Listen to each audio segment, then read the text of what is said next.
अब तक की 5 अहम खबरें। मुल्क को बड़े खतरनाक लोग रहे हैं चला, जिनसे छुटकारा पाने का 2024 आखिरी है मौका। सत्यपाल मलिक।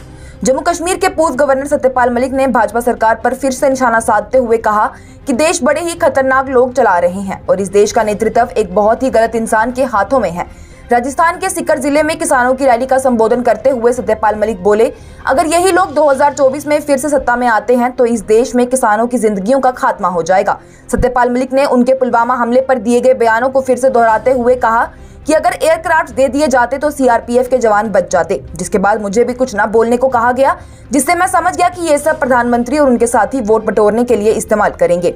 अब आप खुद ही सोच लीजिए कि किस तरह के खतरनाक लोग हैं जो हमारा देश चला रहे हैं, जिन्हें देश के जवानों और देश के लिए कोई एहसास ही नहीं है। सत्यपाल मलिक सरकार पर तनकीद करने के साथ साथ बोले कि जनता के सामने 2024 के चुनाव एक आखिरी मौका है भाजपा वालों से छुटकारा पाने का।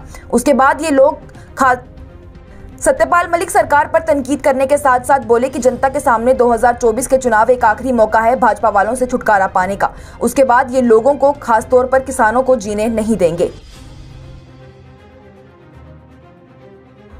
भाजपा वाले कश्मीर में आकर मुसलमानों के साथ मिल गए, वहीं पीठ पीछे उन्हें ही खत्म करने के बना रहे हैं मंसूबे। शिबान अशाई।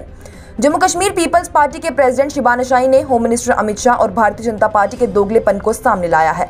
आपको बता दें तो तेलंगाना में रैली का संबोधन करते हुए union home minister Amit Shah ने कहा कि अगर वो तेलंगाना में सत्ता में आएंगे तो वहां के मुसलमानों को मिल रहे 4% रिजर्वेशन को खत्म कर देंगे, क्योंकि धर्म के नाम पर कोई रिजर्वेशन नहीं मिलना चाहिए।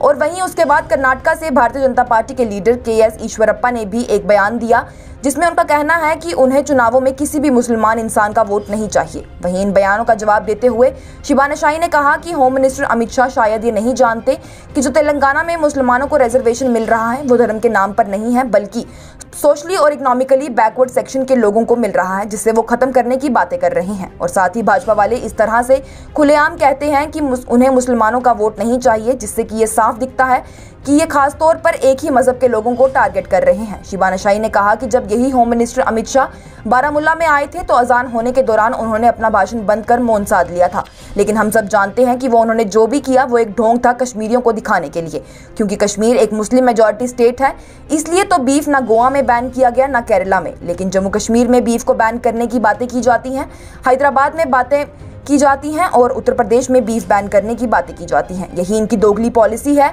जिससे लोगों को रूबरू करवाया जाना चाहिए ताकि बच्चे से लेकर बूढ़े तक इनके चेहरों पर लगे मुखौटों को देख सके और जम्मू कश्मीर की आवाम बीजेपी का असली चेहरा पहचान ले। और दे वोट फॉर बीजेपी जो इस तरह की बातें कर रही है कि 4% को हमारे को वोट नहीं चाहिए, या मुसलमानों को जो गेटवाइज करने की कोशिश कर रही है, मुसलमानों को अदराइज करने की कोशिश करी जा रही है, मुसलमानों को जो है बाकी लोगों से अलग थलग दिखाने की कोशिश कर रही है। तो ये सबसे बड़ा सबक तो आने वाली इलेक्शन में आवाम का है। It is there test of conscious. Shah यहाँ बारामुल्ला में आए तो उन्होंने 5 मिनट के वो अजान के लिए रुक गए, तो हम सबको पता थी वो सब जो था वो ढोंग था, नाटक था। हम सबको मालूम था वो जो कर रहे थे सब अपीजमेंट के लिए कर रहे थे कश्मीर के लोगों के लिए, क्योंकि ये तो मुस्लिम मेजॉरिटी स्टेट है और यहाँ पे पॉलिटिकल कंपल्शंस है इन लोगों के।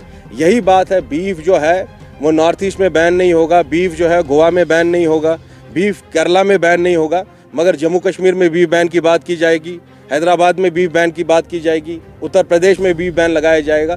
तो यही जो दोगली पॉलिसी है, डुप्लिसिट पॉलिसी है। एनसीईआरटी की बुक से जो चैप्टर्स हटाए थे, अब केरला के बच्चे उन सभी चैप्टर्स को पढ़ेंगे।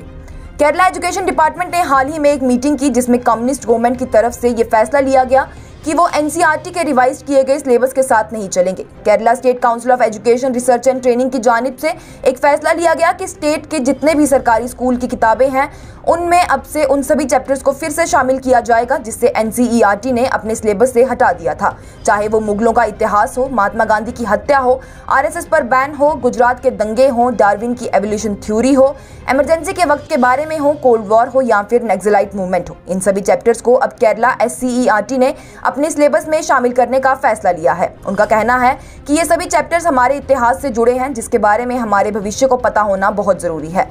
इस बारे में एजुकेशन डिपार्टमेंट ने स्टेट गवर्नमेंट से इस फैसले को लागू करने के लिए मंजूरी मांगी थी। वहीं स्टेट गवर्नमेंट की तरफ से मंजूरी मिलने के बाद एजुकेशन डिपार्टमेंट अब 11वीं और 12वीं की जमात के लिए सप्लीमेंट्री टेक्स्ट बुक्स को लाने की योजना बना रहा है, जिसमें ये सभी चैप्टर्स शामिल होंगे। कर्नाटका में अमित शाह की सरेआम धमकी, बोले कर्नाटका में होंगे दंगे अगर कांग्रेस चुनाव जीती। Union home minister Amit Shah ने कर्नाटका में भाषण देते हुए कहा कि अगर कर्नाटका में कांग्रेस सत्ता में आती है तो यहां पर भी परिवारवाद को बढ़ावा मिलेगा, जो कि सामुदायिक दंगों से जुड़ा हुआ है। उन्होंने बगलकोट के तीरदल में जनता को संबोधित करते हुए कहा कि अगर भाजपा को एक मौका दिया जाए तो हर जगह लोगों की मर्जी की राजनीति होगी। इसके साथ ही अमित शाह ने कहा कि कर्नाटका की तरक्की रिवर्स गियर में चली जाएगी अगर कांग्रेस पार्टी सरकार बनाएगी, क्योंकि सिर्फ भारतीय जनता पार्टी ही राज्य को एक नए मुकाम पर ले जा सकती है और अगर कांग्रेस सत्ता में आई तो यहाँ सिर्फ दंगे ही दंगे होंगे। वहीं होम मिनिस्टर अमित शाह के इस बयान पर कांग्रेस पार्टी के जनरल सेक्रेटरी जयराम रमेश ने ट्वीट कर कहा कि ये बेशर्मी से डराने वाला बयान है। भारत के पहले गृह मंत्री की तरफ से बैन किए गए एक संगठन के प्रति निष्ठा रखने वाले केंद्रीय गृह मंत्री अमित शाह अब चुनाव प्रचार के दौरान अपनी हार को देखते हुए धमकी दे रहे हैं।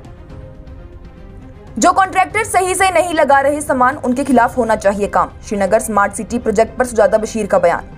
श्रीनगर में स्मार्ट सिटी प्रोजेक्ट को कामयाब बनाने के लिए दिन रात सभी अधिकारी काम में लगे हुए हैं।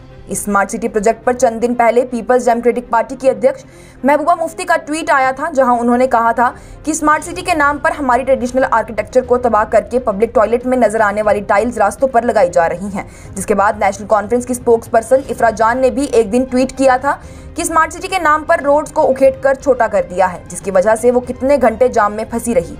जहां जाने के लिए उन्हें 10 मिनट लगते थे, वहीं जाने के लिए उन्हें घंटों के हिसाब से वेट करना पड़ा और फिर जाकर कहीं वो पहुंची। वहीं इसको लेकर आज डेमोक्रेटिक प्रोग्रेसिव आजाद पार्टी की स्पोक्स पर्सन सुजाता बशीर ने भी बयान दिया, जहां उन्होंने कहा कि इस प्रोजेक्ट को मुकम्मल कामयाब बनाने के लिए थोड़ा सा लोगों को भी साथ देना पड़ेगा, क्योंकि काम तो हो रहा है, ऐसा नहीं कह सकते कि नहीं हो रहा है। चाहे कमिश्नर्स हों, डिविजनल कमिश्नर्स हों या चीफ सेक्रेटरी हों, सभी रात को जाकर भी काम का जायजा ले रहे हैं। अब इस काम के लिए जिन कॉन्ट्रैक्टर्स को कॉन्ट्रैक्ट दिए गए हैं, जो कि सही सामान का इस्तेमाल नहीं कर रहे, उनके खिलाफ कार्रवाई होनी चाहिए और उन्हें बैन करना चाहिए और ऐसे कॉन्ट्रैक्टर्स को कॉन्ट्रैक्ट देने चाहिए जो कि अपना समझकर काम करें। ये थी अब तक की 5 अहम खबरें। लेटेस्ट अपडेट्स के लिए देखते रहिए न्यूज़ इनसाइडर 24/7।